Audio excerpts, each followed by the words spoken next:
Bismillahirrahmanirrahim. Assalamualaikum warahmatullahi wabarakatuh. Alhamdulillahil qail wala ajrul akhirati khairul lilladzina amanu wa kanu yattaqun. Ashhadu an la ilaha illallah wahdah la syarika lah wa ashhadu anna sayyidana Muhammadan abduhu wa rasuluh salatan wa salaman ala rasulillah wa ala alihi wa sahbihi wa man walah wa ba'du. Yang dimuliakan Tuan Imam yang membacakan untuk kita suratul Baqarah bermula ayat 182 dan dihabiskan pada rakaat yang keempat ayat 186. Muslimin dan muslimat rahimakumullah, tajuk yang diamanahkan kepada saya, yang saya baru tengok skrin sampai tengok ada tajuk. Tak apalah, kita follow the rules. Tajuk yang diamanahkan kepada saya pada malam ini ialah rebutlah peluang bertarawih. Muslimin dan muslimat, persoalan dengan jawapan yang amat mudah. Kenapa mesti direbut?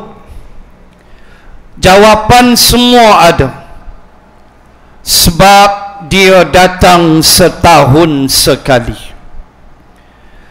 Dan setahun sekali dia datang, duduk pada penghulu segala bulan, Ramadan al-Mubarak. Maka mana mungkin kita mahu melepaskan peluang-peluang sebegitu dalam keadaan apa yang diajar kepada kita, bahawa di bulan Ramadan ini amalan-amalan sunat dibayar Allah dengan pahala seperti amalan wajib. Otak yang sehat, akal yang sehat sudah tentulah tidak akan melepaskan peluang keemasan ini yang hanya ada di bulan Ramadan sahaja. Tuan-tuan muslimat, di dalam sebuah hadis benar, Nabi sallallahu alaihi wasallam ketika ditanya oleh seorang sahabat, nama dia Jabir bin Abdillah radhiyallahu anhuma, di mana Jabir bin Abdullah ini adalah ketua pasukan pemanah di dalam peperangan Uhud. Yang 50 orang atas bukit pemanah tu, Jabirlah ketua dia. 40 orang turun, tinggal 10. Bukan nak cerita Uhud. Ayah dia Abdullah Al-Haram adalah syuhada di medan Uhud yang berdialog dengan Allah. Tuan-tuan boleh baca penurunan ayat dalam surah Ali Imran ayat 169 berhubung dengan dialog Abdullah Al-Haram, ayah kepada Jabir, ketika dia mati syahid.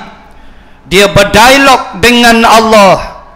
Dia nak hidup balik, dia nak rasa balik mati lagi, lepas tu dia nak hidup lagi, berjuang lagi, mati lagi. Dia minta dengan Allah begitu.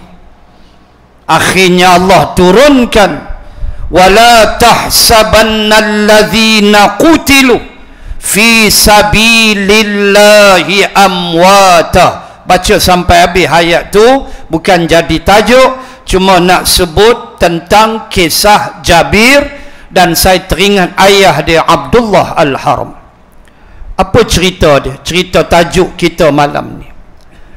Jabir satu hari tanya Nabi, ara'aita idza sallaitul maktubat wa sumtu Ramadan wa ahlaltu halal wa haramtul haram wa lam azid ala dhalika syai'an adkhulul jannah.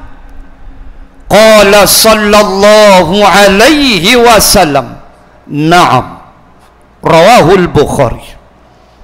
Hadis ni tuan-tuan boleh rojok dalam matan Arba'in Al-Imam An-Nawawi.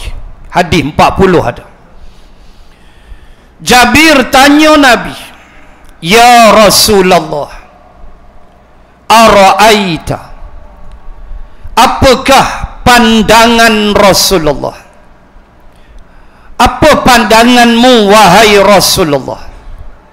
Idza sallaitul maktubat, apabila aku hanya solat yang dimaktubkan sahaja. Aku hanya solat 5 waktu sahaja.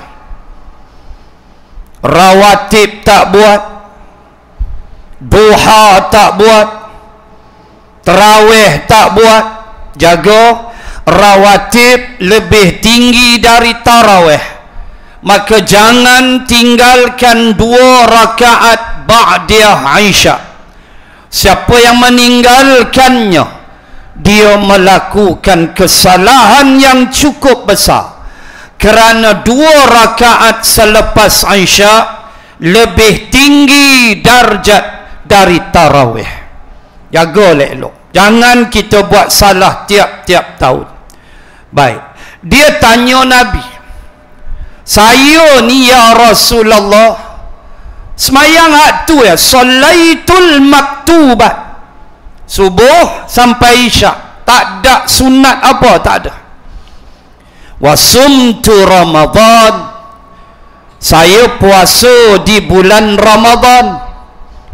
Jangan tanyalah Isnin Khamis, jangan tanyalah 6 Syawal, rumah terbuka, tingkap terbuka, kembung perut, okok lagi nak dirembat, punyalah banyak kerja lepas raya. Tuan-tuan, dia tanya Nabi, saya ni puasa Ramadan ya, sunat Isnin Khamis, 3 hari sebulan, 13, 14, 15. Ketika bulan mengambang penuh, sunat kita berpuasa tiap-tiap bulan straight, kecuali hari-hari tasyrik. 13 hari tasyrik tak boleh puasa, hak lain tak apa. Dia tanya Nabi, saya semayang 5 waktu, saya puasa Ramadan, kemudian saya halalkan yang halal, saya haramkan yang haram, walam azid. Ma makna zid? Tambah, ziyadah, tambahan. Maknanya walam azid ala dhalika syai'an, saya tak tambah apa pun. Hak tu lah, 5 waktu dengan Ramadan. Habis Ramadan tahun ni kan, kalau ikut takwim 29 Ramadan. Habis 29 Ramadan, dia pun lipat kotak kurma dia, letak atas meja, tabik spring 6 kali. Dia kata, I see you next year. Tahun depan pula jumpa Ramadan, baru jumpa kurma. Ni bukan orang Padang Serai, orang Jerman. Tuan-tuan, muslimin muslimat, dia kata, aku tak tambah apa pun, walam azid. Tu yang aku buat, tak ada tambah apa, buat yang wajib aja, sunat tak buat. Dia tanya Nabi, ada khulul jannah, boleh tak saya masuk syurga? Qala Rasulullah, na'am, ya. Inilah dalil buat hak wajib, jaga hak wajib, sunat tak berapa, syurga. Tetapi kata ulama, kamu kena faqih. Yang bertanya ni sahabat, kena faqih. Sahabat semayang kalau mereka wajib aja, macam mana mereka sembayang banding dengan semayang wajib kita? Angkat takbir, lupa kunci duk tahu mana. Rakaat ketiga baru jumpa kunci tepi rice cooker. Nampak rice cooker tu menyala. Masuk rakaat keempat, terlupa beli rokok, lagi jahanam. Tu semayang kita. Sahabat yang tanya Jabir tanya, aku puasa sebulan je, boleh pergi syurga? Nabi kata, ya. Puasa sahabat macam mana banding puasa kita? Cubalah 10 hari ke depan ni, buka puasa kurma 3 biji dah sampai pagi esok. Kotak mati syahid 16 ambulans sampai Padang Serai. Nak kutip dia, 3 kurma ya, sampai pagi besok. Coba tengok, nasi tak ada, ayak tak ada, ayak minum ayak sejuk try tengok. Ngaku aku tak berani. Jangan cari pasal nasi mau gunung tu dia duduk.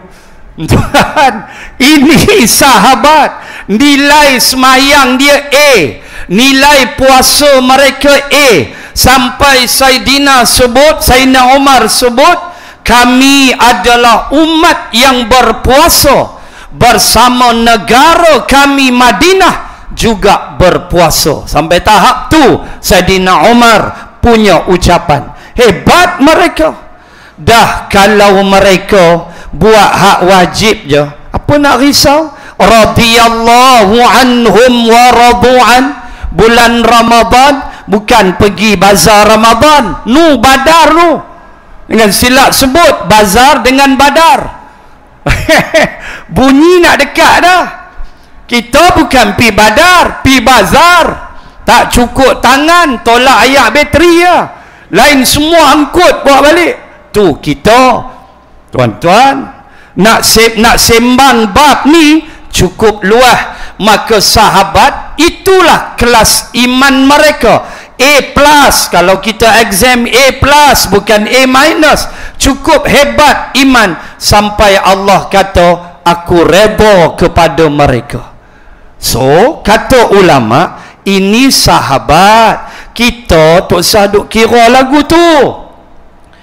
Jangan duk kira, kalau ikut zahir hadis, okey lah.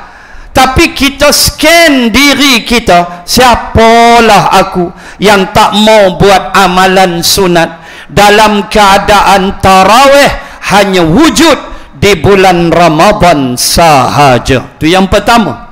Yang kedua, di dalam Bidayatus Salikin, Bidayatul Hidayah, juga dalam Hidayatus Salikin, bagaimana Al-Imam Al-Ghazali menyuntik semangat kita dengan membuat suatu perumpamaan berhubung dengan amalan wajib dan amalan sunat.